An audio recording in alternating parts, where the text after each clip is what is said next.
ஒரே ஒரு ஜெப குறிப்புகளை மாத்திரம் நம்ம ஜெபித்து விட்டு நம் தொடர்ந்து கர்த்தருடைய வார்த்தையை நாம் கேட்கலாம். நம்முடைய வாழ்க்கையில கர்த்தர் சொன்ன வார்த்தைகள் 1000, நிறைவேற்றப்பட்ட வார்த்தைகளோ கொஞ்சம். ஆனால் வேதம் சொல்லுகிறது, நான் நிறைவேற்றுவதற்காகவே வந்திருக்கிறேன்.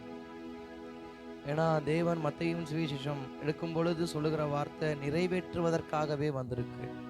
அப்ப என் வாழ்க்கையில் சொன்ன அனைத்தையும் அவர் நிறைவேற்றுவதற்காகவே வந்திருக்கிறார். தேவ சமூகத்தில் கேட்கலாமா? கண்களை மூடினவர்களாய், பரலோக தகப்பனே, உம்முடைய சமூகத்தில் வருகிறோம்.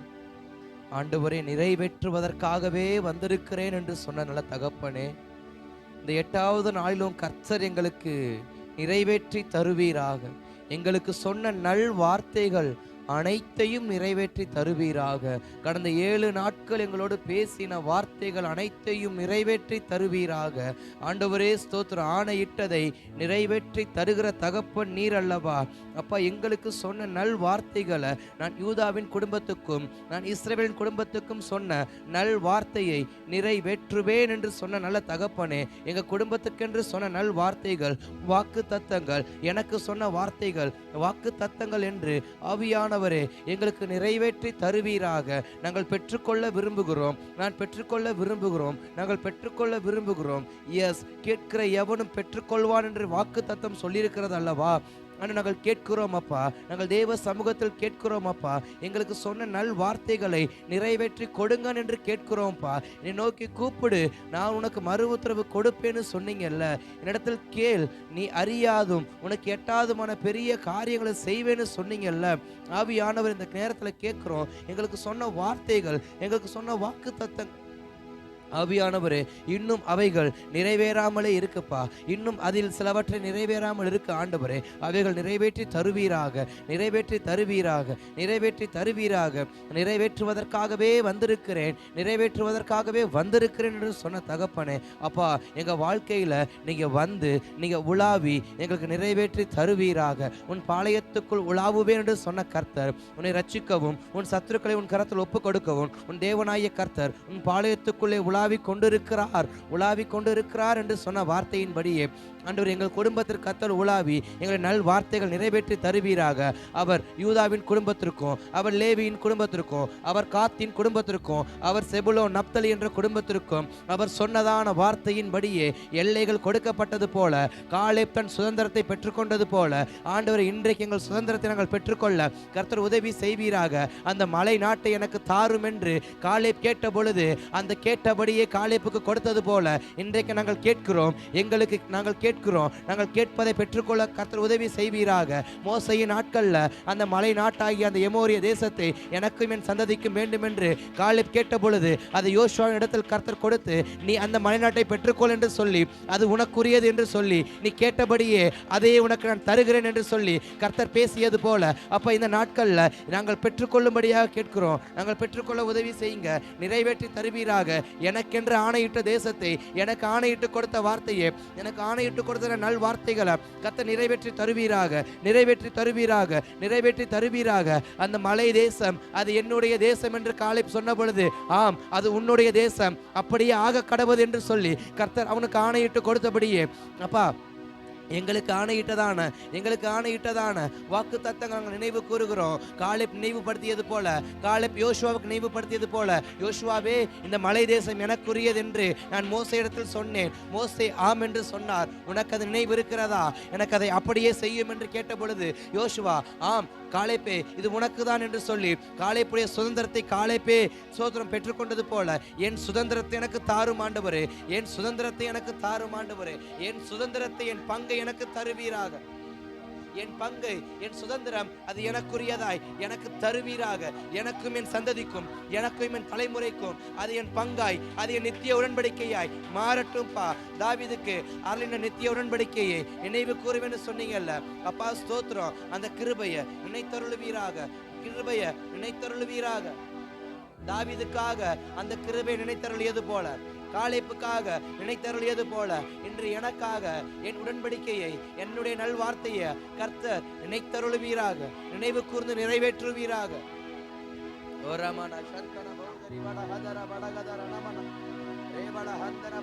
காலேப் கேட்டது போல தேவ சமூகத்துல கேளுங்க, எனக்கு அந்த மலை தேசம் வேணும் ஆண்டவரே.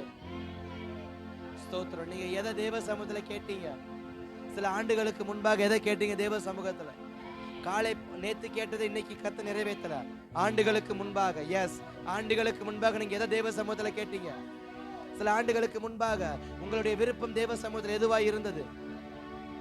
ஸ்தோத்திரம். உங்களுக்கு நினைவு இருந்த தேவ சமூகத்துல கேளுங்க. காலேப்புக்கு நினைவு இருந்துச்சு, யோசுவாட்ட போய் கேட்டாரு. உங்களுக்கு நினைவு இருந்தா நீங்க கேளுங்க. நீங்க ஆண்டுகளுக்கு முன்பாக எதை கர்த்தருடைய சமூகத்துல கேட்டீங்க?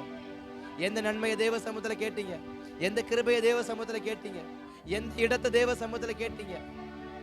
ஆண்டுகளுக்கு முன்பாக கேட்டதை நிறைவேற்றுகிற தேவன் அவர் அல்லவா? 800 ஆண்டுகள் ஆனாலும் அதை நிறைவேற்றுகிற தேவன் அவர் அல்லவா? ஸ்தோத்திரம். காலேப்பு ஆண்டுகளுக்கு முன்பாக கேட்டதன தன்னுடைய சுதந்திரத்தை அவர் பெற்றுக்கொண்டது போல ஆண்டுகளுக்கு முன்பாக உங்கள் விண்ணப்பம் எது? ஒருவேளை மறந்திருந்தா கர்த்தர் நினைப்பூட்டுவார் என்றால் கேளுங்க தேவ சமூகத்துல.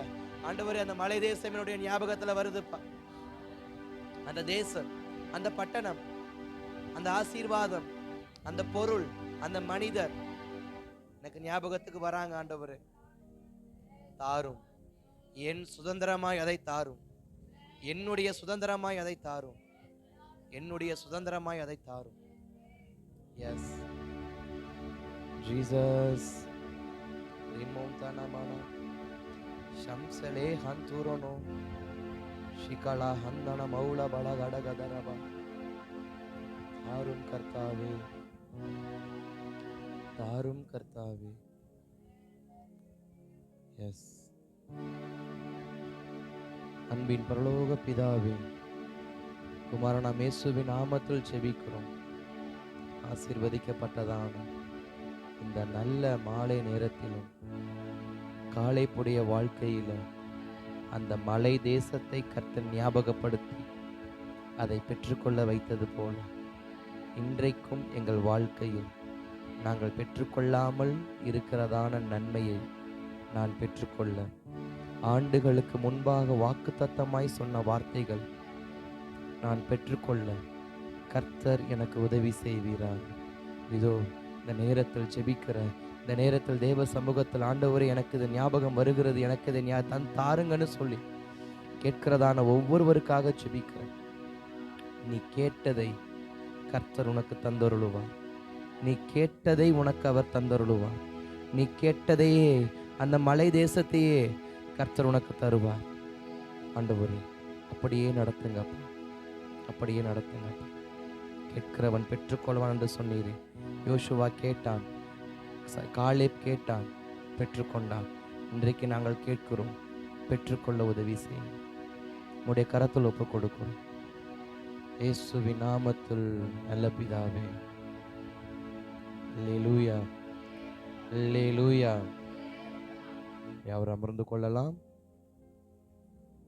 கர்த்தர் நல்லவர், ஆண்டவரும் அருமை இரட்சகருமா இயேசு கிறிஸ்துவின் நாமத்தில் இந்த 21 நாள் ஜெபத்தின் 8வது நாள் தேவ சமூகத்தில் வந்திருக்கும் உங்கள் யாவரையும் இயேசுவின் நாமத்தில் அன்போடு வாழ்த்துகிறேன். கர்த்தர் நல்லவர். அல்லேலூயா, ஆமென். ஸ்தோத்திரம். நீங்கள் யாவரும் கர்த்தருடைய வார்த்தையை கேட்பதற்கு தீவிரமாயும் கவனிப்பதற்கு ஸ்தோத்திரம் உண்மையாயும் தேவ சமூகத்தில் வந்திருக்கிறபடியினால் நிச்சயம் கர்த்தர் நம்மோடு பேசுவார். அல்லேலூயா, அல்லேலூயா, ஆமென். கர்த்தர் நல்லவர், ஆமென். நிச்சயமாய் கர்த்தர் இன்றைக்கு பேசுவார் என்று நான் அதிகமாக விசுவாசிக்கிறேன். வாசிக்கலாம் ஒரு வார்த்தை.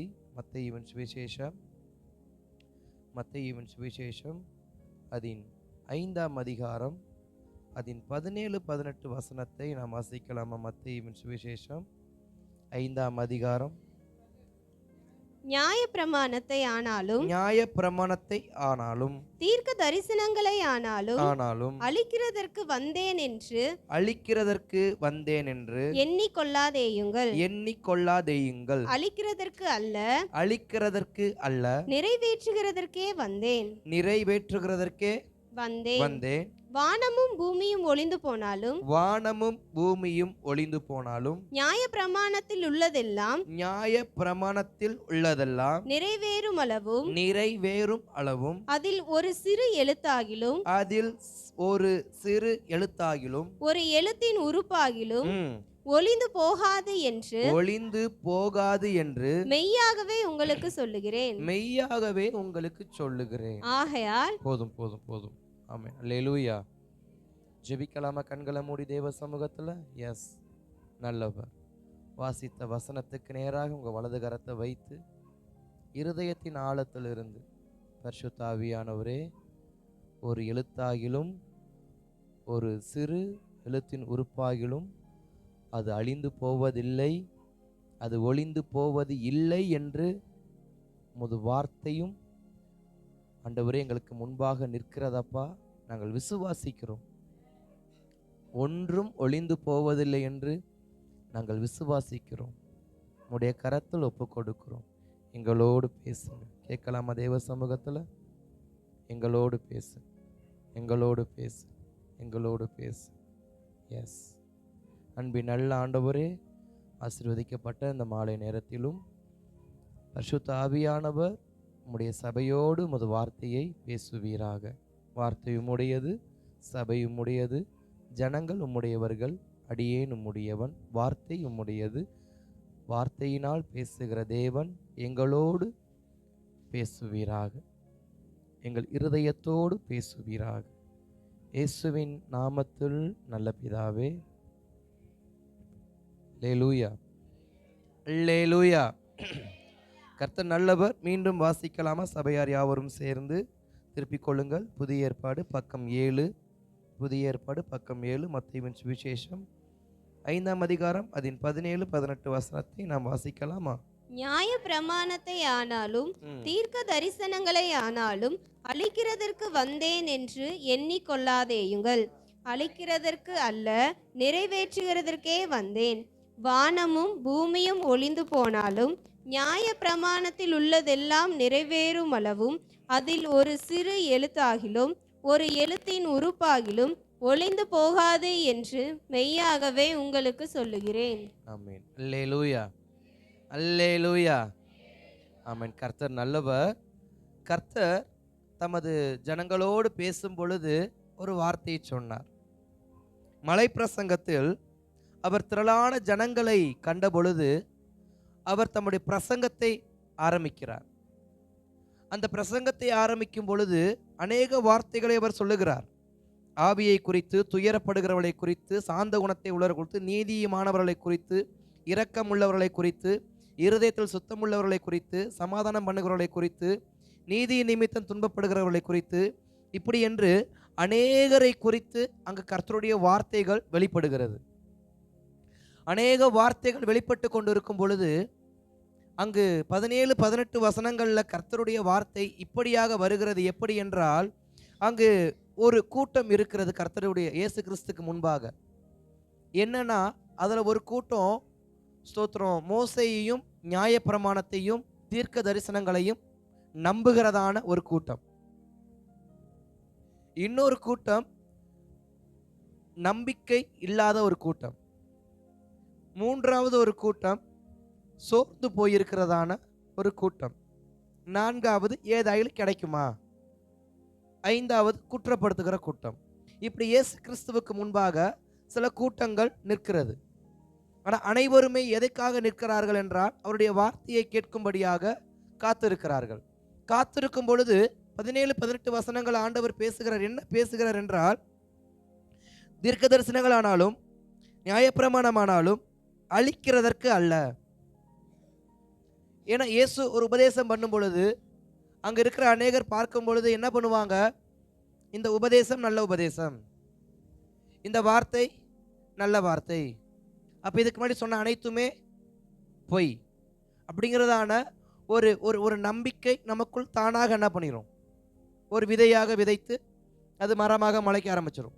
அது போல தான் அங்கே இருக்கிற அநேகருக்கு சில விதையானது போடப்பட்டிருக்கு.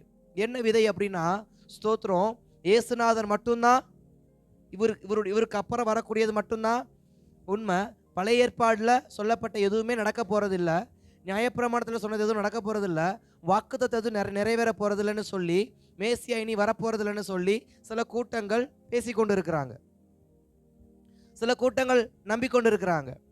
ஆனால் இயேசு சொல்லுகிறதான ஒரு வார்த்தை என்னவென்றால், நான் நியாயப்பிரமாணத்தை அழிப்பதற்காக வரவில்லை. பொதுவாகவே நம்முடையதான ஸ்தோத்திரம் தேசங்களில் ஆட்சிகள் மாறும்போது சில நிபந்தனைகளும் மாறும். அது நன்மையானது சில மாறும், தீமையானது சில மாறும். ஏன்னா ஆட்சிகள் மாறும் பொழுது, தலைவர்கள் மாறும் பொழுது தலைவருடையதான கோரிக்கைகள் அல்லது வாக்குறுதிகள் மீறப்படும். காரணம், அது அவர்கள் சொன்ன வாக்குறுதி, நான் ஏன் செய்யணும் அப்படிங்கிறதான இப்படிப்பட்ட காரசாரமான வார்த்தைகள் போவது உண்டு. அதுபோல தான் அன்றைக்கும் இயேசுவின் வார்த்தையை கேட்டவங்க, அப்போ ஸ்தோத்திரம் இவர் கொடுக்கிறது தான் வாக்குறுதி, இதுக்கு முன்பாக பேசப்பட்ட அனைத்துமே பொய் அப்படின்னு சொல்லி பல பேர் கேட்கும்பொழுது இயேசு சொல்ற ஒரே ஒரு வார்த்தை, அது நிறைவேறும். அப்ப அங்க காத்திருக்கிற ஒரு கூட்டத்துக்கு நேராக சொல்றாரு, இதுவரைக்கும் நீ மோசையினுடைய நியாயப்பிரமாணத்தின்படி வாழ்ந்து, மோசையினுடைய நியாயப்பிரமாணத்தின்படி செயல்பட்டு, மோசையினுடைய நியாயப்பிரமாணத்தில் சொல்லப்பட்ட தீர்க்க தரிசனமான வார்த்தைகளுக்காய் காத்திருக்கிற உனக்கு அது நிச்சயமா என்ன பண்ணும், நிறைவேறும். இது காத்திருக்கிற கூட்டத்துக்கு. இன்னொரு கூட்டம் சந்தேகத்தோடு இருக்கிறாங்க, பார்த்தீங்களா, இதெல்லாம் நடக்குமா, அதெல்லாம் பார்க்கலாம் அப்படிங்கிறவங்களுக்கும் உணர்த்தும்படி சொல்றாரு, அழிப்பதற்காக அல்ல. அப்ப இரண்டு பேருக்குமே கர்த்தருடைய வார்த்தை எப்படி வெளிப்படுது அப்படின்னா, நான் நிறைவேற்றும்படியே வந்திருக்கிறேன். ஆண்டவராக இயேசு கிறிஸ்து இந்த உலகத்துக்கு வந்ததின் நோக்கம் என்ன தெரியுமா? நமக்கு சொன்ன நல்வார்த்தைகளை நிறைவேற்றி முடிப்பதற்காக. என்ன நல்வார்த்தை? நான் பரலோகத்தின் வாசலில் அவருடையதான சுதந்திரவாளியாக அவரோடு இருக்க வேண்டும் என்ற நல்வார்த்தையை நிறைவேற்றும்படியாக என் இரட்சகராம் இயேசு கிறிஸ்து உலகத்துக்கு வந்து இரத்தம் சிந்தி, இரத்தத்தின் மன்னிப்பாகிய பாவ மன்னிப்பை எனக்கு கொடுத்து, அவருடையதான இரத்தத்தின் மூலமாக மகா பிரதான ஆசிரியர் திரைச்சிலையை கிழித்து நம்மை உள்ளே அழைத்து கொண்டு போன அந்த நல்ல தெய்வம் இன்றைக்கும் நம்மை பார்த்து சொல்லுகிறார், உன்னை மீட்கும்படி வந்த நான் உன்னுடைய வாக்குறுதியை நிறைவேற்றுவதற்காகவும் வந்திருக்கிறேன் என்பதை நினைவில் வைத்துக்கொள். அல்லேலூயா. இயேசு கிறிஸ்து வந்தது உலகத்தின் பாவத்தை மாத்திரம் மன்னிப்பதற்காக அல்ல, இவ்வுலகத்திற்கு சொன்ன நல்வார்த்தைகள் அனைத்தையும் நிறைவேற்றுவதற்காக. காரணம், ஆதியிலே அவர் எப்படி இருந்தாரு? வார்த்தையாய் இருந்தார். அவர் சொன்ன வார்த்தையை அவரே நிறைவேற்றுவார். அவர் சொன்னார், அவர் சொல்ல ஆகும், அவர் கட்டளையிட நிற்கும். அப்ப அவர் சொல்லியிருக்கிறார் என்றால் அது என் வாழ்க்கையில் நிச்சயமாய் நிறைவேறும், அப்படின்னா நடக்கும். அப்ப மோசே சொன்னது பொய், தீர்க்கதரிசிகள் சொன்னது பொய். எரேமியா, எசேக்கியேல், ஏசாயா, இப்படி பல தீர்க்கதரிசிகள், சகரியாவா இருக்கட்டும், இப்படி பல பேர் சொன்ன தீர்க்கதரிசனங்கள்லாம் பொய்யான்னு கேட்டா இல்ல, அனைத்தும் உண்மை. என் வாழ்க்கையில் என் ரட்சிப்பு நாளிலிருந்து இன்று வரை கர்த்தர் என்னோடு பேசினதான ஒவ்வொரு வாக்குறுதியும் உண்மை. நிறைவேற்றுவதற்காகவே கர்த்தர் பேசினாரே தவிர நம்மை ஸ்தோத்திரம் இருதயத்தை சந்தோஷப்படுத்தும்படி கர்த்தர் நம்மோடு பேசல. நம் இருதயத்தில் கர்த்தர் நம்மோடு பேசினதான ஒவ்வொரு வார்த்தையும் ஆதி நாளிலிருந்து, நான் சொல்வது பழைய ஏற்பாடு காலம், நம்முடைய ரட்சிப்பு காலத்திலிருந்து, நான் ரட்சிக்கப்பட்ட நாள் முதல் இன்று வரைக்கும் என்னோடு கர்த்தர் இடைப்பட்ட அனைத்துமே எனக்கு நிறைவேற்றும்படியாகவே அவர் பேசினாரே தவிர என்னை சந்தோஷப்படுத்தும்படி அவர் பேசல. அப்படி அவர் நிறைவேற்றுவேன்னு சொல்லி பேசின அனைத்து நல்வார்த்தைகளையும் நிறைவேற்றுவேன், அழிப்பதற்காக அல்ல, நிறைவேற்றுவதற்காகவே. அதுல வார்த்தை அழகா சொல்லப்பட்டிருக்கு 18வது வசனத்துல, வானமும் பூமியும் ஒளிந்து போனாலும் நியாய பிரமாணத்தில் உள்ளதெல்லாம் நிறைவேறும் அளவும் அதில் ஒரு சிறு எழுத்தாகிலும் ஒரு எழுத்தின் உறுப்பாகிலும் ஒளிந்து போகாது என்று மெய்யாகவே உங்களுக்கு சொல்லுகிறேன். மெய்யாகவே இயேசு கிறிஸ்து மெய்யாகவே என்ற வார்த்தையை சொல்லுவாரானால் அது நிச்சயமாகவே நடக்கும். சில இடங்களில் மெய்யாகவே நான் உங்களுக்கு 2 முறை மெய்யாகவேன்வார். அப்படி என்றால் நிச்சயமாகவே நான் உன்னை சொன்ன வார்த்தையை நிறைவேற்றி உன்னை ஆசீர்வதிப்பேன். அல்லேலூயா. அப்ப நம்முடைய குடும்பத்திற்கென்று கர்த்தர் சொன்ன நல் வார்த்தைகள் அது சும்மா வெறுமையான வார்த்தை கிடையாது. அது வெறுமையான வார்த்தை நிச்சயமா கிடையாது. ஸ்தோத்திரம். கர்த்தரே நம்மோடு பேசியிருப்பார் என்றால் உண்மையாகவே நான் கர்த்தருடைய சமூகத்தில் வார்த்தையை பெற்றுக்கொண்டிருப்பேன் என்றால் அது நிச்சயமா எனக்கு நிறைவேறும். நிச்சயமா. இங்கு சில பேர் இருக்கிறீங்க, ஸ்தோத்திரம், அநேக உபவாசத்தோடு சில வார்த்தை தேவ சமூகத்தில் பெற்றுக்கொண்டவர்கள் இருக்கிறீங்க. அது நிச்சயமா நிறைவேறும்.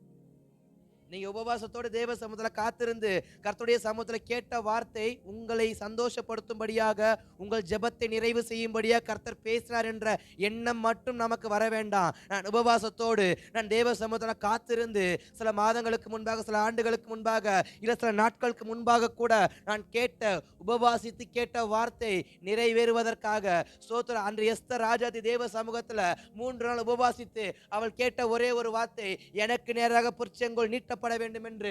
அந்த 3 நாள் உபவாசத்துக்கு கர்த்தர் பதில் கொடுத்து அந்த பொற்செங்கோலை நீட்டினாரே தவிர அந்த பொற்செங்கோலை அவளுக்கு ஸ்தோத்திரம் மாறாக அவர் என்ன பண்ணல, மறுக்கவில்லை. அப்ப உபவாசத்தோடு நான் கேட்டதான என்னுடையதான ஜெபத்துக்கு அவர் கொடுத்ததான வாக்கு தத்தம், அவர் கொடுத்த வார்த்தை நிச்சயம் நிறைவேறும். அதன் சிறு எழுத்தாயிலும் சிறு உறுப்பாயிலும் அழிந்து போவதும் இல்லை, ஒளிந்து போவதும் இல்லை, அது நிறைவேறும். அல்லேலூயா, ஸ்தோத்திரம். செங்கோல் எதற்கு நீட்டப்பட வேண்டும் என்று அவங்க ஜெபம் பண்ணாங்க?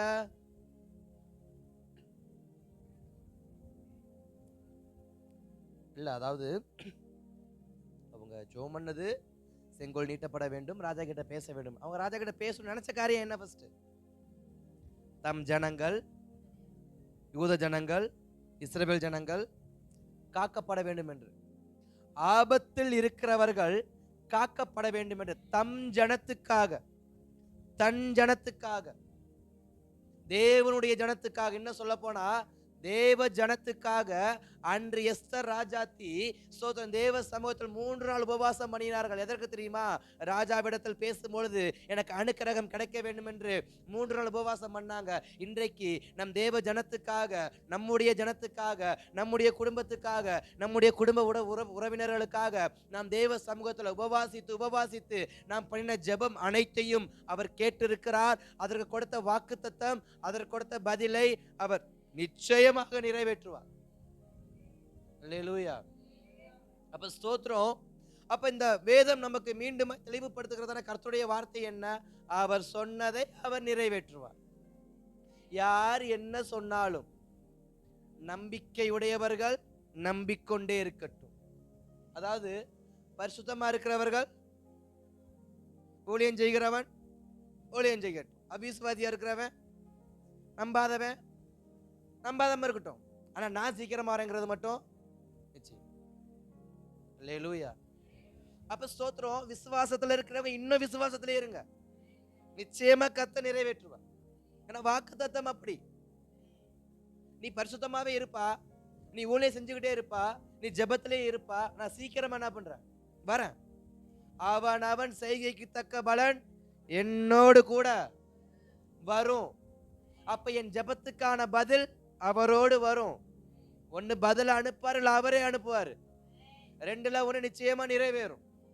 அப்ப ஸ்தோத்திரம். தேவன் நம்மோடு பேசினார் என்றால் அதை நீங்கள் இறுக்கமாக பிடிச்சுக்கணும். அதை தான் நான் சொல்ல வரேன். நம்மோடு பேசினார் என்றால் தயவாக அதை அந்த நேரத்தில் மாத்திரம் ஏற்றுக்கொண்டுட்டு அப்புறம் மறந்துடக்கூடாது. ஏன்னா கர்த்தர் நம்மோடு பேச வேண்டும் என்று அவர் விரும்பி தான் பேசுறாரே தவிர உங்களை சந்தோஷப்படுத்தும்படி ஊழியக்காரர் பேசுறது கிடையாது. உங்களை சந்தோஷப்படுத்தும்படி பைபிள்ல இருக்கிற வேத வசனங்கள் கண்ணுக்கு முன்னாடி வர்றது கிடையாது. அனைத்துமே தேவ திட்டத்தின்படியே, உங்களுடைய எதிர்பார்ப்பின்படியே, உங்கள் ஜெபத்தின்படியே, உங்கள் உபவாசத்தின்படியே அவர் சில வசனங்களை உங்கள் கண்களுக்கு முன்பாக காண்பிப்பார். உங்கள் செவிப்பறைகள் கேட்கும்படி பேசுவார். பேசும் பொழுதும் பார்க்கும் பொழுதும் விசுவாசத்தோடு அதை பெற்றுக்கொள்ளணும். அல்லேலூயா. அப்படி பெற்றுக்கொண்டாதான் பெற்றுக்கொண்ட வசனத்தை பத்திரப்படுத்தி புதைத்து வைக்க கூடாது. அதை ஸ்தோத்திர விளக்கை கொளுத்தி அதை மரக்காலால் மூடி வைக்காதபடிக்கு விளக்கு தண்டின் மேல் வைக்கணும். நான் பெற்றுக்கொண்டதான வாக்கு தத்தத்தை என்னுடையதான ஜெபம் என்கிறதான விளக்கு தண்டின் மேல் நான் வைக்கணும். வைத்து அதை மெருகேற்றி அதன் ஒளியை பிரகாசிக்க பண்ணணும். அல்லேலூயா.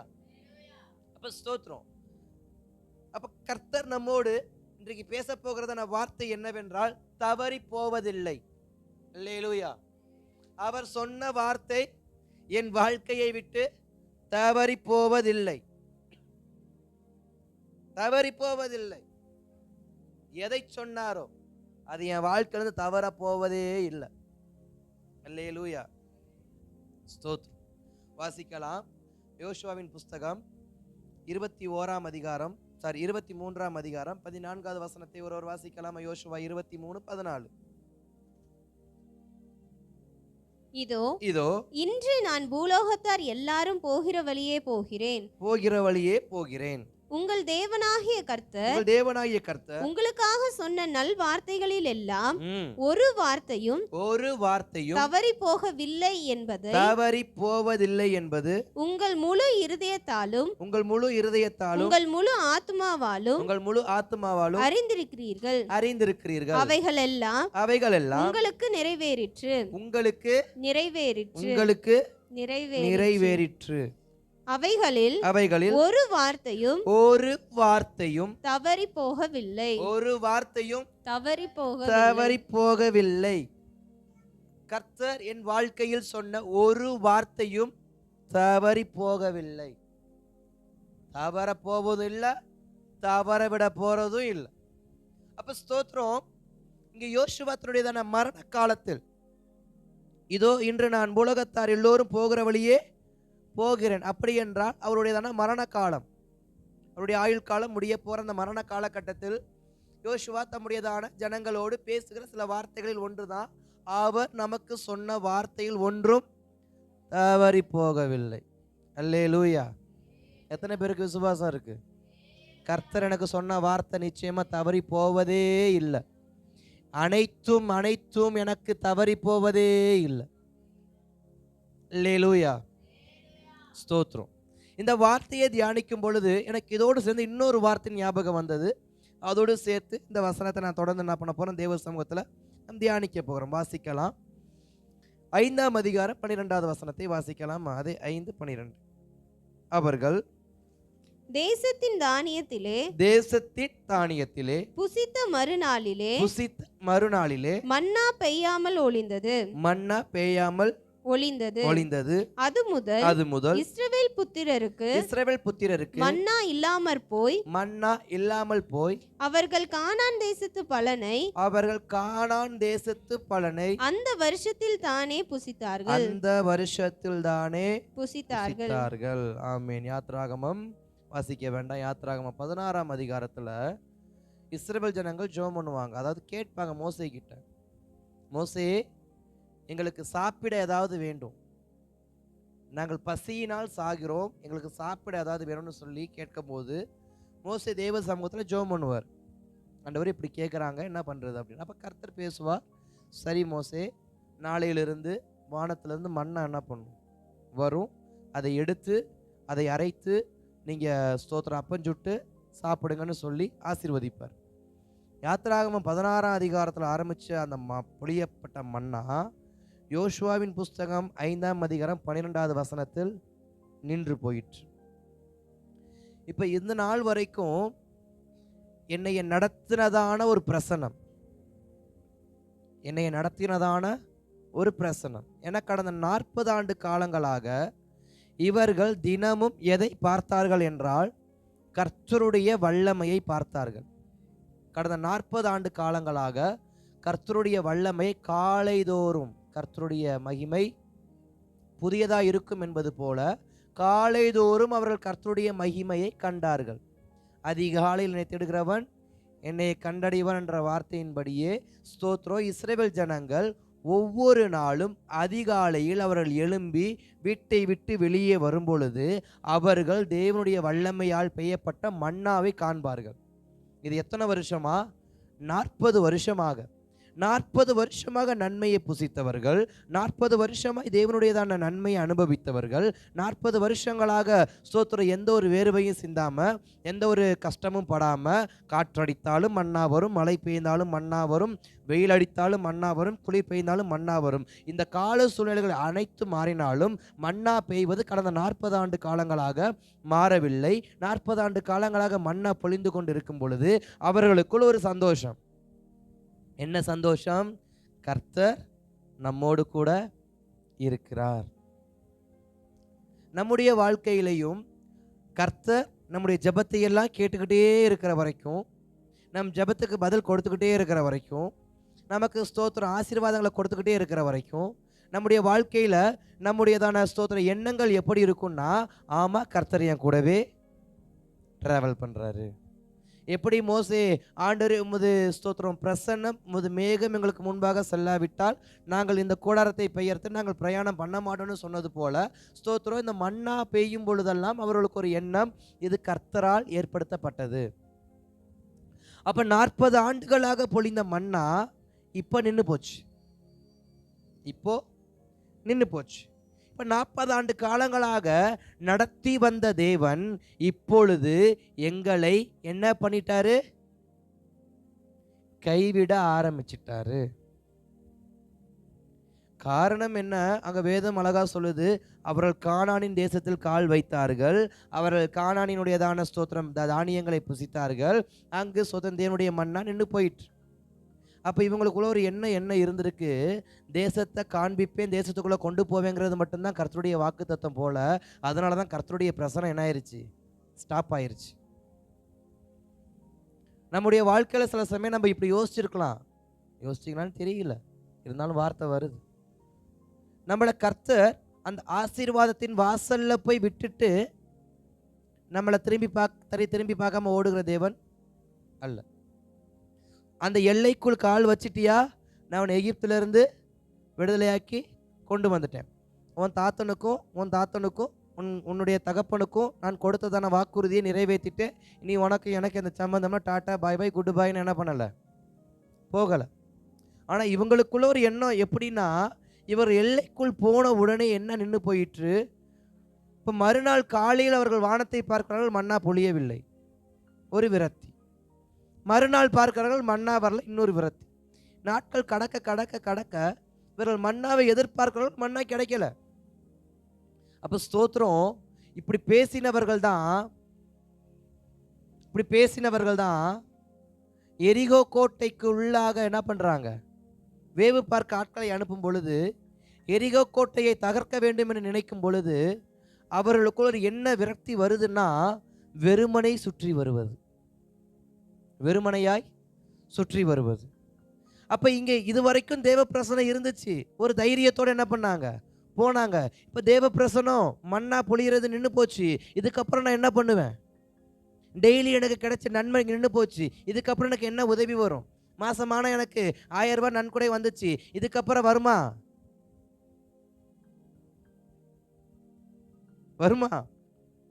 கர்த்தர் சித்தம். அப்படி ஒவ்வொரு நாளும் ஒரு நன்மை நம்ம என்ன பண்ணுறோம், எதிர்பார்த்துக்கிட்டே இருக்கும் பொழுது இப்போ மன்னா புளிய நின்று போச்சு. இவங்களோட என்ன ஆகி போச்சு, கர்த்தர் நம்மளை கைவிட்டுட்டார். இதுக்கப்புறம் நம்ம தான் உருண்டு பிறண்டு உழைச்சி ஸ்தோத்திர வாழ்க்கையில் முன்னேறணும் அப்படின்னு ஒரு எண்ணம் வந்திருக்கும். கர்த்தர் மேலே இருந்த நம்பிக்கை கொஞ்சம் குறைஞ்சி தங்களுக்கு தாங்களே சில நம்பிக்கைகளை ஏற்றிக்கொண்டு நடக்க ஆரம்பிச்சிருப்பாங்க. ஆனால் ஸ்தோத்திரம் இதே யோசுவாவின் புஸ்தகத்தில் 5ஆம் அதிகாரத்தில் 12வது வசனத்தில் மன்னா பொழிந்தது நின்று போனது உண்மைதான். ஆனால் 6ஆம் அதிகாரத்தில் 21 வசனத்தை நம்ம பார்க்கும்போது, வாசிக்க வேண்டாம், பார்க்கும்போது அங்கே ஒரு பெரிய அலங்கம் இடிஞ்சு கீழே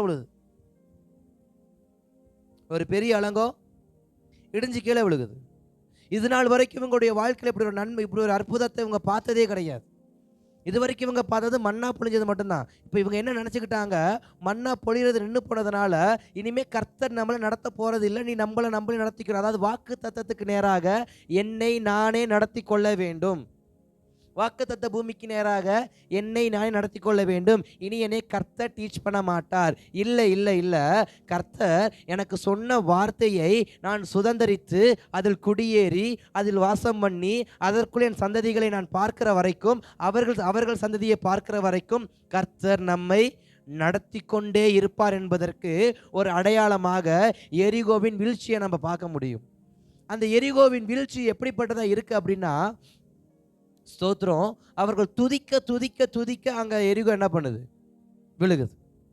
அப்போ முதல் வார்த்தை என்னன்னா, என்னுடைய வாக்குத்தத்தம் நிறைவேறுவதற்கு, என்னுடைய வாக்குத்தத்த வாழ்க்கையின் பிரயாணத்துக்குள்ளாக கர்த்தருடைய வல்லமை நித்தம் நித்தம் நான் காணவில்லை என்றாலும், கர்த்தருடைய அற்புதத்தை நான் நித்தம் நித்தம் பார்க்கவில்லை என்றாலும், கர்த்தருடைய அபிஷேகத்தை நான் தினமும் உணரவில்லை என்றாலும், என்னுடையதான துதி ஒரு நாளும் ஓயக்கூடாது.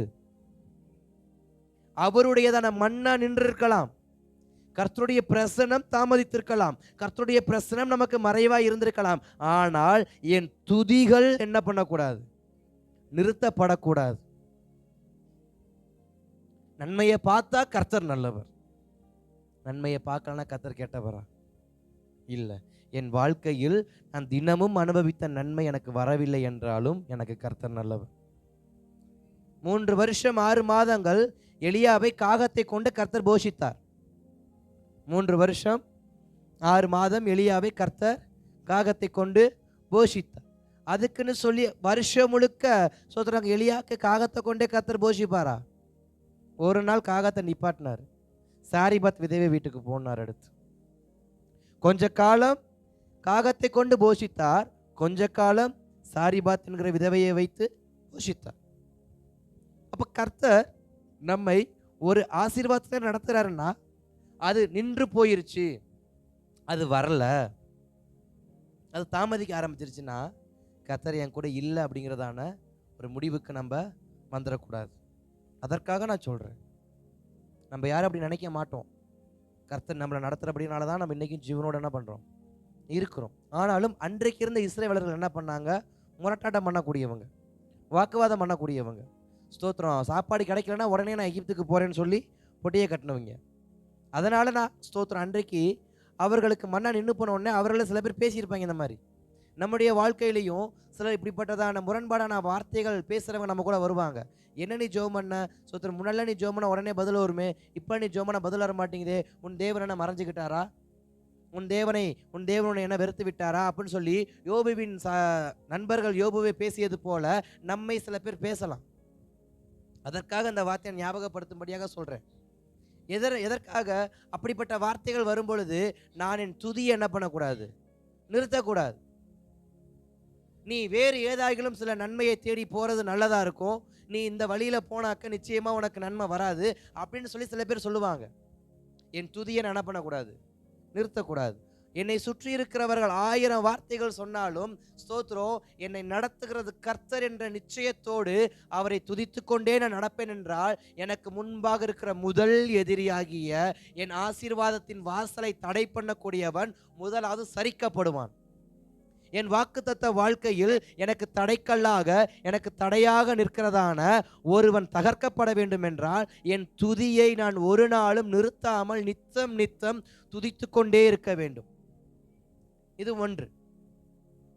இரண்டாவது, 8ஆம் அதிகாரத்தின் 25 முதல் 28 வசனங்கள் பார்க்கும் பொழுது அங்கு ஆயி பட்டணத்தில் 12,000 பேர் அங்க ஸ்தோத்திரம் நிர்மூலமாக்கின சம்பவம் நமக்கு தெரியும்.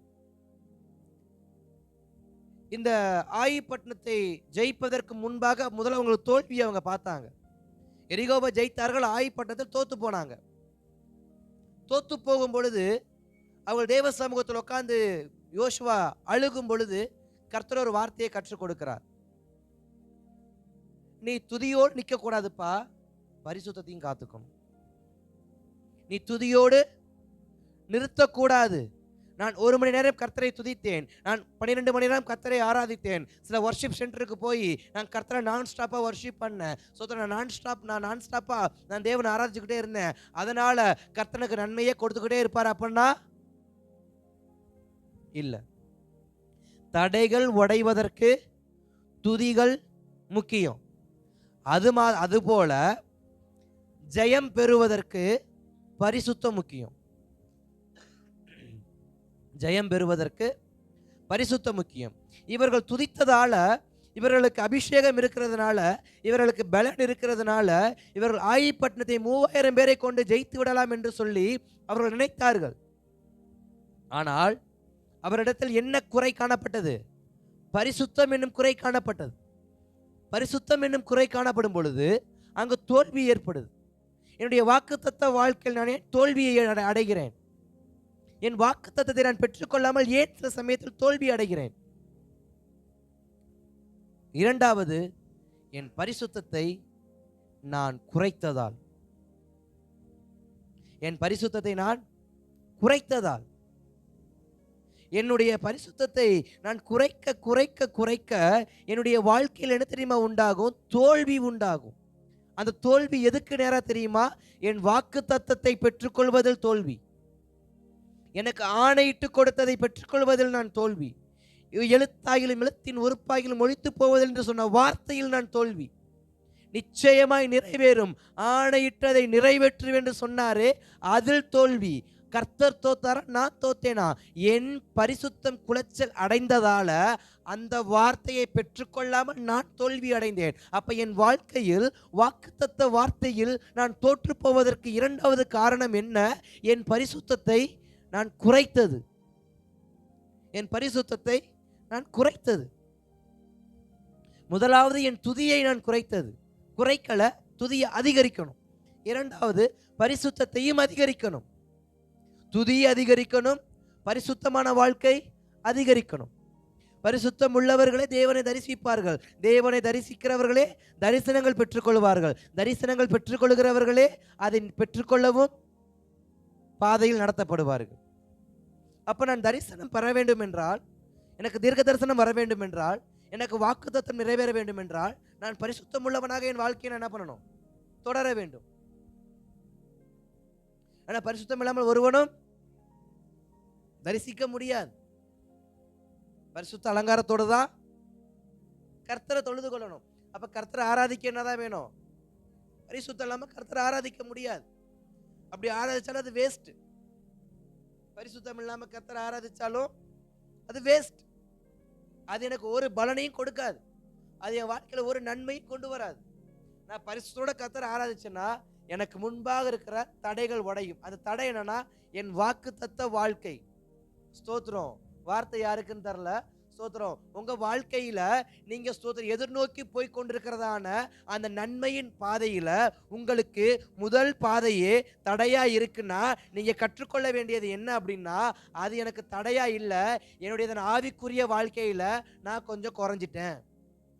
அதனால தான் எனக்கு அது நன்மை, எனக்கு அது கிடைக்கும், அது என் கைக்கு எட்டும் தூரத்தில் இருந்தும் என்னுடைய முதல் அடியே எரிகோவிலேயே நான் நிற்பதற்கு காரணம் என்ன? நான் எரிகோக்குள்ளேயே, யோர்தானை கடந்துட்டாலே கானான் தேசம்தான். யோர்தானை கடந்த நான் எரிகோவில் ஏன் தேக்கப்படுகிறேன்? ஏன் என்னுடைய நடை தேக்கப்பட்டு நிற்கப்படுதுன்னா, ஸ்தோத்திரம், என்னுடையதான வாழ்க்கையில கொஞ்சம் துதி என்ன ஆயிருச்சு? குறைஞ்சிருச்சு. இரண்டாவது, நான் ஸ்தோத்திரம் துதித்து என் தடையை உடைத்து அடுத்த கட்டத்திற்கு போனா அங்க ஆயிப்பட்டணம் இருக்கு. ஆயிப்பட்டணம் என்பது சிறு பட்டணம். இரண்டாவது வார்த்தை, நீங்க பெற்றுக்கொள்ள போகிற அந்த ஆசீர்வாதத்துக்கு முன்பாக சின்ன காரியம்தான், சின்ன காரியம்தான். அதை என்றைக்கோ மாத்திருந்தா இன்றைக்கு என் கரத்தில் ஒரு ஆசீர்வாதம் நின்றுக்கும். ஆனா அந்த சின்ன காரியத்தை நான் அலட்சியமா எடுத்துக்கிட்டேன். சின்ன காரியத்தை நான் அலட்சியமா எடுத்துக்கிட்டேன். நான் அலட்சியமா எடுத்துக்கிட்டதுனால இன்றைக்கு வரைக்கும் என்னால் அதை பெற்றுக்கொள்ள முடியல. அல்லேலூயா. வாக்குத்தத்தம் என் கண்களுக்கு முன்பாக தெரிகிறது. ஏன்னா யோர்தானின் மலையில் இருந்து பார்த்தாலே என்ன தெரியும்? கானான் தெரியும். அப்படிதான் மோசேயை கர்த்தர் காண்பித்தார். அப்ப ஸ்தோத்திரம், யோர்தானை கடந்து ஆற்றை கடந்து உள்ள போயிட்டாங்க. உள்ள போனோடனே இப்ப மதில் சுவர் தெரியுது. மலையிலிருந்து பார்க்கும் பொழுது, கர்த்தருடைய பிரசன்னத்திலிருந்து பார்க்கும் பொழுது தேசம் தெரிந்தது. இப்ப பார்த்து தடை தெரியுது. காரணம் என்ன? என் துதி குறைந்ததால். அதனால் கர்த்தர் எத்தனை நாள் துதிக்க வச்சாரு? 7 நாள் துதி. 7 நாள், 7வது நாள் 7 முறை என்ன பண்ணு? துதி. எதற்கு? என் வாழ்க்கையில் நான் துதியை மறக்க கூடாது என்பதற்கு. நீ உன்னுடைய சொந்த தேசத்துல அந்த 5:12 பார்க்கிறப்ப, அவர்கள் தேசத்தின் தானியத்திலே புசித்த மறுநாளிலே மன்னா பெய்யாமல் ஒளிந்து போனது. அது முதல் இஸ்ரவேல் புத்திரர் மன்னா இல்லாமல் அவர்களுக்கு கானான் தேசத்தின் பலன் அந்த வருஷம் அவர்கள் புசித்தார்கள். நான் உலகத்தின் நன்மையை புசிக்க ஆரம்பிக்கிறதுனால தெய்வத்தின் நன்மையில நான் என்ன பண்ணக்கூடாது, இடைவெளி விடக்கூடாது. இதுக்கப்புறம் என்னை கர்த்தர் போஷிக்க போறதில்ல, இதுக்கப்புறம் எனக்கு இந்த உலகம் தான் போஷிக்க போகுது, அதனால இந்த உலகத்தின்படி தான் நான் வாழுவேன், இந்த உலகத்தின்படி தான் நான் செயல்படுவேன், இந்த உலகத்தின்படி தான் என் பாதையை நான் மாற்றிக்குவேன் அப்படிங்கிறதான விஷயத்தில் இருந்து நான் கொஞ்சம் வெளியே வரணும் என்பதற்காகவே 7 நாள் 7 முறை 7வது நாள் 7 முறை என்ன பண்ணார், துதிக்க வச்சார். ஏன்னா இப்போ ஒவ்வொரு நாளும் இவர்கள் இரவு நேரத்தில் என்ன பண்ணுவாங்க, கர்த்தாவே ஸ்தோத்திரம், நீங்கள் கொடுத்த மன்னாவுக்காக. இப்போ கானானினுடையதான நன்மையை புசிச்சதுக்கு அப்புறம் ஜெபம் எப்படி இருந்திருக்கும் ஒரு வேலை. அல்லேலூயா. குழப்புறேனோ இல்லை புரியலையா, குழப்புறேனா இல்லை புரியலையா, ஸ்தோத்திரம். அப்போ புரியுது கர்த்தர் நல்ல. ஏன்னா நான் வேகமாக பேசுறதுனால தனியாக பேசுகிறோன்னு ஒரு ஃபீலாக இருக்கு எனக்கு. அதனால தான் அப்போக்கப்போ நிப்பாட்டிக்கிறது. நமக்கும் தொண்டை ஒரு மாதிரி இருக்கா, கொஞ்சம் நிப்பாட்டினா தொண்டைக்கு ஏதமாக இருக்கு. அல்லேலூயா. அப்போ ஸ்தோத்திரம். இவர்கள் என்ன யோசிக்கிறாங்க, இதுக்கப்புறம் மன்னா, அதாவது கர்த்தர் என்னை போஷிக்க போறதில்லை, இந்த தேசம் தான் என்னைய, அதனால நீ துதி என்ன பண்ணிட்ட, மறந்துட்ட. அநேக நேரத்தில் நாம் வேலையை பார்த்து பார்த்து கர்த்தருடைய சமூகத்தில் துதிக்கிறத என்ன பண்ணிடுறோம், மறந்துடுறோம். அது ரொம்ப தவறான செயல். எனக்கு ஒரு வாக்குத்தத்தம் இருக்குது, அதை நான் பெற்றுக்கொள்ளணும் அப்படின்னா, எனக்கு இந்த உலகத்தால் எனக்கு போஜனம் வர்றது உண்மைதான், கானான் தேசத்தால் நான் போஷிக்கப்படுவது உண்மைதான். ஆனால் என் தேவனுடைய துதியை நான் என்ன பண்ணக்கூடாது, மறக்கக்கூடாது. எனக்கு வேலை தரது உண்மைதான், எனக்கு உலக மனுஷன் வேலை கொடுக்குறான், நான் இல்லைன்னு சொல்லலை, அவன் தான் எனக்கு சம்பளம் கொடுக்குறான், நான் இல்லைன்னு சொல்லலை. அதனால நான் கர்த்தரை துதிக்கிறதை நிறுத்தலாமா, அல்லது கர்த்தரை துதிக்கிறதை நான் குறைக்கலாமா, இல்லை தேவ சமூகத்துக்கு வருவதை நான் குறைக்கலாமா? கர்த்தரால் போஷிக்கப்பட்ட கர்த்தரை துதிக்கிறது, கர்த்தரால் போஷிக்கப்பட உலக மனுஷனால் போஷிக்கப்படுறதுனா அவன் சொல்கிறத பூரா கேட்குறது இல்லை. அந்த தவறான காரியங்களை நம்முடைய வாழ்க்கையில் நம்ம என்ன பண்ணணும், கொஞ்சம் மாற்றிக்கணும். அப்போ என் துதியை நான் அதிகரிக்கும்படியாகவே எனக்கு முன்பாக ஒரு தடையை கர்த்தர் வைத்திருக்கிறார். இந்த தடையை பார்த்து நான் என்ன பண்ணுறேன், ஸ்தோத்திரம், துதித்தால் தடை உடையும் என்ற அந்த எண்ணம் வராமல் தடையாயிற்றே தடையாயிற்றே தடையாயிற்றே என்று என்ன பண்ணிட்டு இருக்கேன், புலம்பிக் கொண்டிருக்கிறேன்.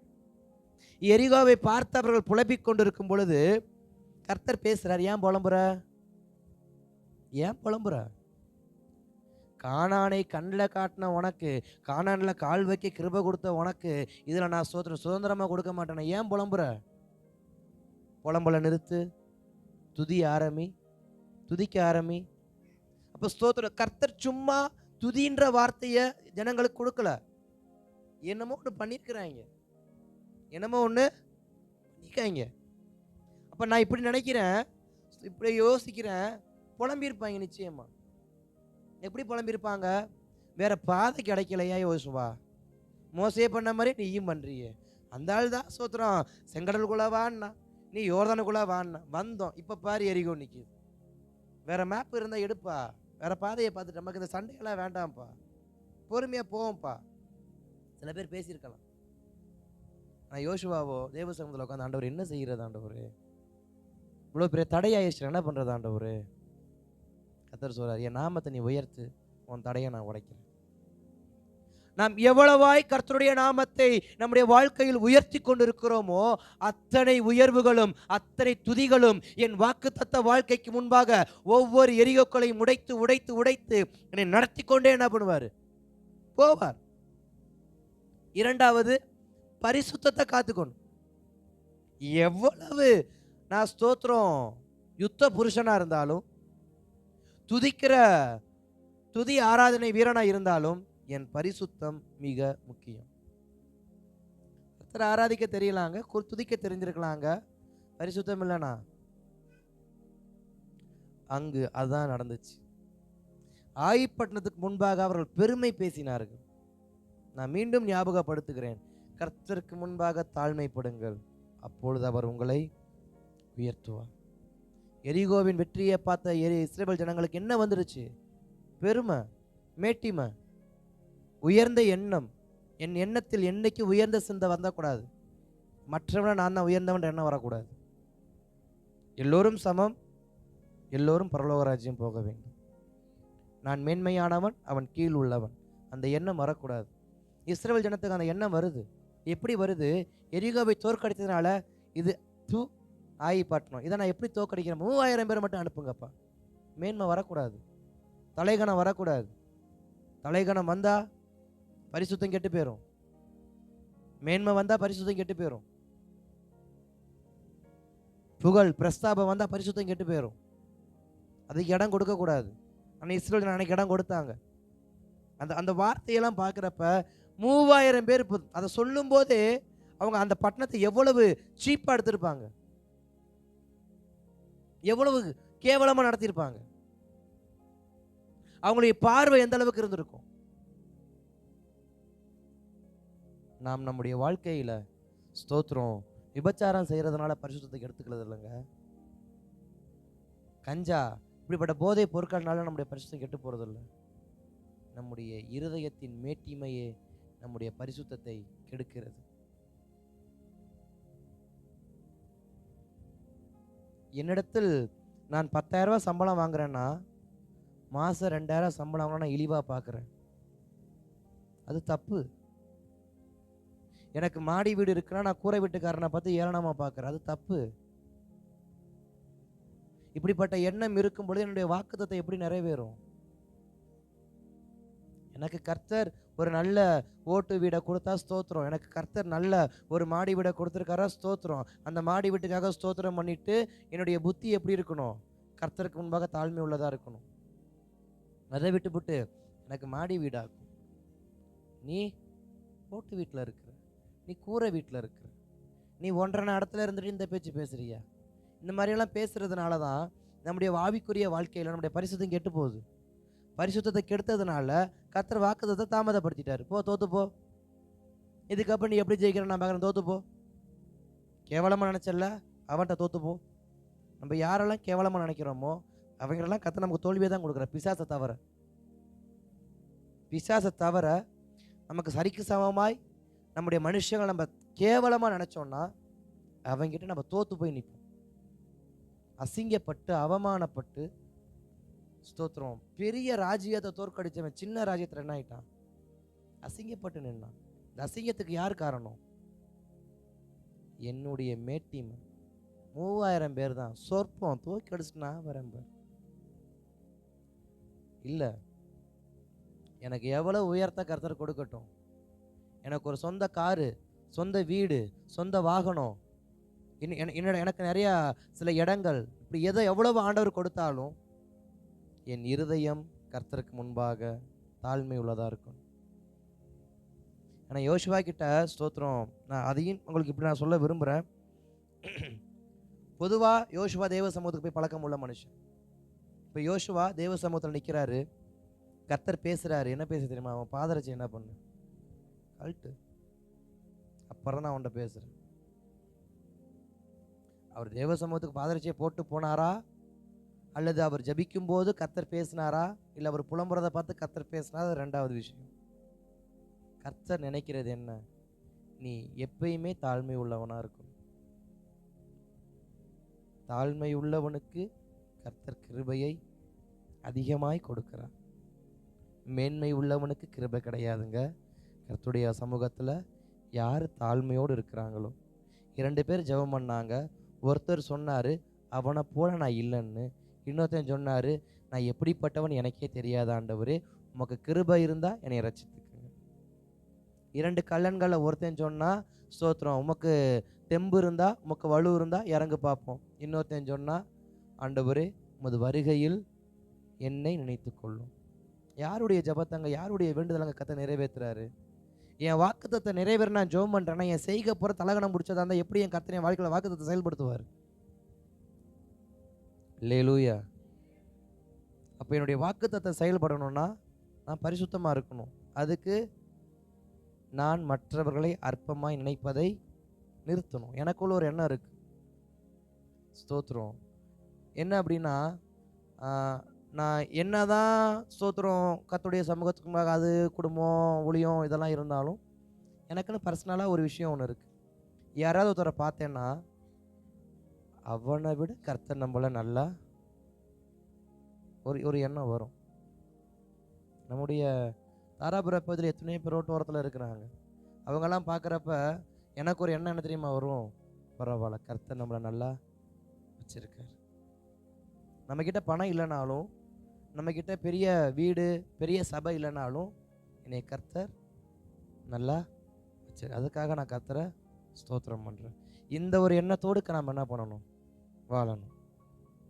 அதை விட்டுட்டு ஸ்தோத்திரம் அவனை பார்த்து அச்சி பே நான் யார் தெரியுமா, நம்மளை விட 10 மடங்கு உள்ளவே நமக்கு மேலே தான் நின்றுட்டு இருக்கிறான்.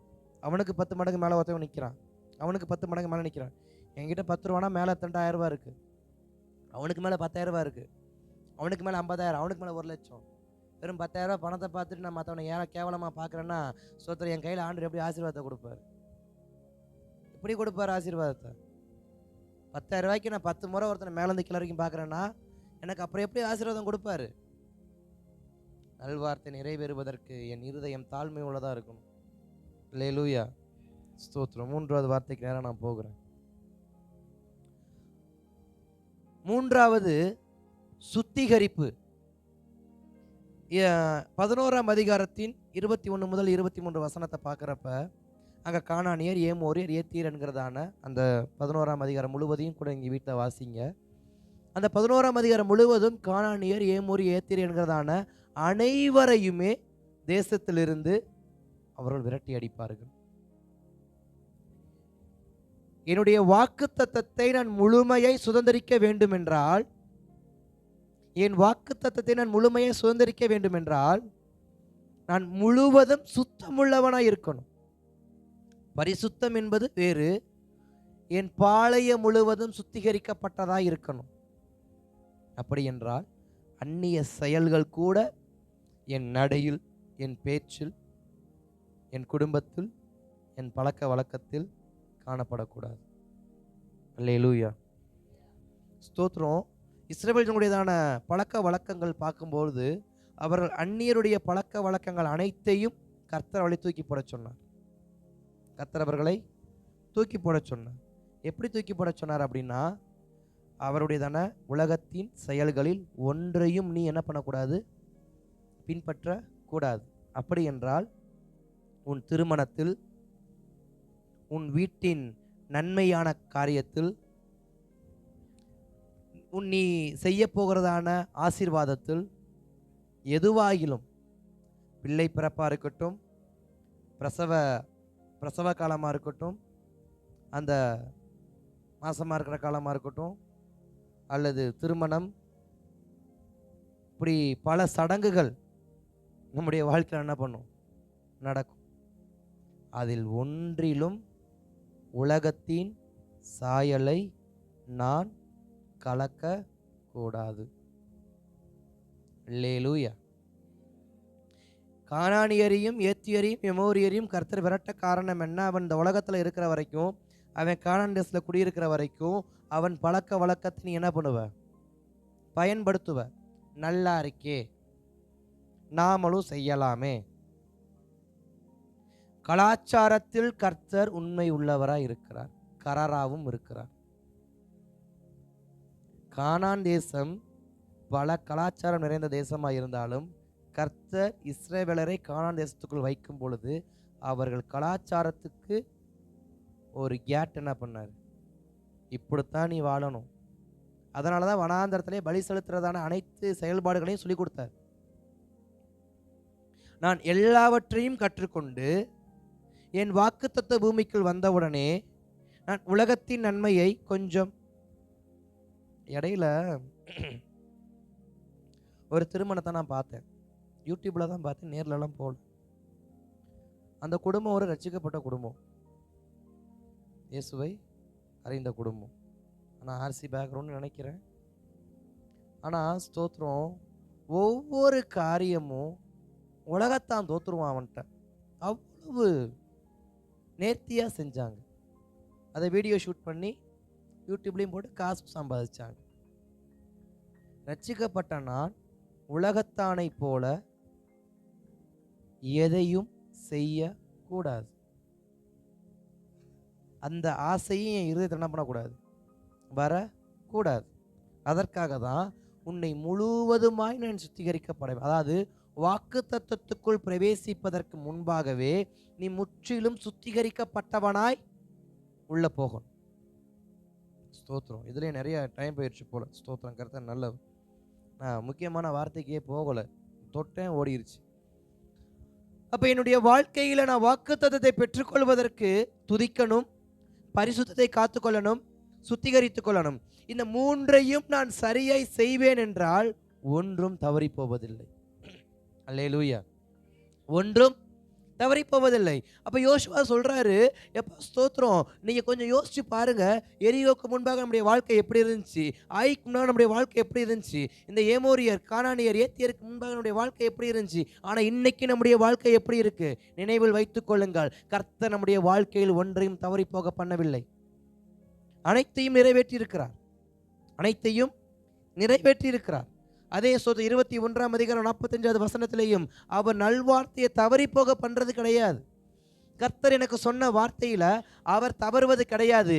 நான் தவறும் பொழுது என்னை சரிப்படுத்தி மீண்டும் நடத்துவார். மீண்டும் நடத்துவதற்காக இருக்கிற ஒரு நல்ல தகப்பன். அப்ப என் வாழ்க்கையில கர்த்தர் எத்தனை வார்த்தைகள் சொன்னாலும் அத்தனையும் நிறைவேறும். அதற்குள் அவர் என்னை பக்குவப்படுத்தி விடுவார். அதற்குள் அவர் என்னை பரிசுத்தப்படுத்தி, என்னை பக்குவப்படுத்தி, என்னை பலப்படுத்தி, என்னை நிலைநிறுத்தி, எனக்கு சகாயம் பண்ணி, எனக்கு வேண்டிய சகல நன்மைகளையும் எனக்கு கொடுத்து என்னை நடத்துவதற்கு அவர் போதுமானவராக இருக்கிறார். என் வாழ்க்கையில் சொன்ன ஒன்றையும் அவர் ஒரு நாளும் தவறி போக விடுவது இல்லை.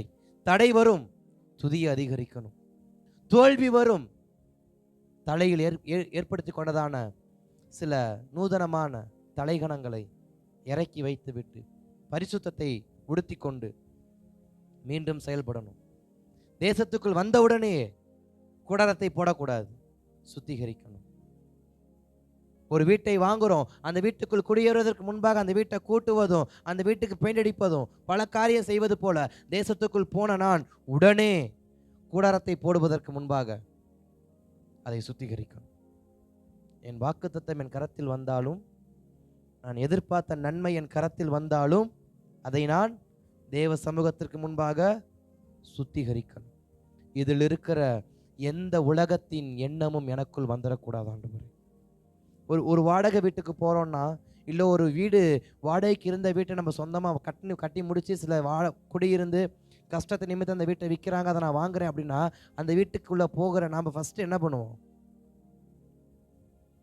இந்துக்களாக இருந்தால் ஹோமம் வளர்ப்பாங்க, முஸ்லீமாக இருந்தால் அவங்க வழிமுறைகள் செய்வாங்க, கிறிஸ்தவர்களாக இருந்தால் ஜெபம் பண்ணி தண்ணி தெளிப்பாங்க. எதற்காக? அதனுடைய கிரியைகள் என்னை பலவீனப்படுத்தக்கூடாது என்று. அதுபோல என் வாழ்க்கையில் ஒவ்வொரு வாக்குத்தத்தம் நிறைவேறும் பொழுதும் நான் தேவ சமூகத்தில் பயபக்தி உள்ளவனாக இருக்கணும். நான் இதனால் கரைபடக்கூடாது ஆண்டவரே, இதனால் நான் கரைபடக்கூடாது ஆண்டவரே. அப்படி நான் ஜெபிப்பேன் என்றால் என் வாழ்க்கையில் அவர் எதையும் தவறி போக விட மாட்டார், எதையும் தவறி போக விட மாட்டார். நீதிமொழிகள் புஸ்தகம் 12ஆம் அதிகாரம் 25வது வசனம் சொல்லும், சிலருடைய இருதயங்கள் கனத்ததாய் காணப்படும் பொழுது, இருதயங்கள் வெறுமையாய் காணப்படும் பொழுது, ஸ்தோத்திரம், நல் வார்த்தை அவருடைய இருதயத்துக்கு எப்படி இருக்குமா? இன்பமா இருக்குமா? நீதிமொழிகள் 12:25, மனுஷனுடைய இருதயத்தின் உள்ள கவலைகள் அதை ஒடுக்கும், நல் வார்த்தையோ மகிழ்ச்சியாக்கும். அப்ப என்னுடையதான இருதயம் சோர்ந்து போகும் பொழுது நான் கர்த்தருடைய வார்த்தையால் என்னை மகிழ்ச்சியாக்கி கொள்ள வேண்டும். நல் வார்த்தையால் என்னை நான் மகிழ்ச்சியாக்க வேண்டும். காரணம், அது தவறி போகிற வார்த்தை அல்ல, அது தவறி போகிற வார்த்தை அல்ல. சோத்திரம். நம் குடும்பத்துக்கென்று கர்த்தர் சொன்ன வார்த்தை தவறி போவது இல்லை. அப்ப தவறி போகாதபடி காப்பாற்றுகிற நல்ல தெய்வம் நாம் ஆராதிக்கிற இயேசு கிறிஸ்து. அல்லேலூயா, ஆமென். தேவ சமூகத்தில் நாம் கண்களை மூடி நம்ம ஜெபிக்கலாமா? ஸ்தோத்திரம். கர்த்தர் நல்லவர். நான் செய்ய வேண்டியது என்ன? கர்த்தருடைய வாக்குத்தத்தம் என் வாழ்க்கையில் தவறி போகாமல் இருக்க நான் செய்ய வேண்டியது என்ன? நான் என்ன செய்ய வேண்டும்? அவர் எதையும் தவறி போக பண்ணுவதில்லை. யோசுவா சொல்றாரு, அவர் ஒன்றையும் தவறி போக பண்ணவில்லை. ஆனால் நான் எரியோக்கு முன்பாக நான் புலம்பியதை அவர் கவனித்தார். நான் ஆயிக்கு முன்பாக தலைகணமாய் பேசினதை அவர் கவனித்தார். ஸ்தோத்திரம். கானான் தேசத்துக்குள் குடியேறினவுடன் நான் வாசம் பண்ண போவதை அவர் கவனித்தார்.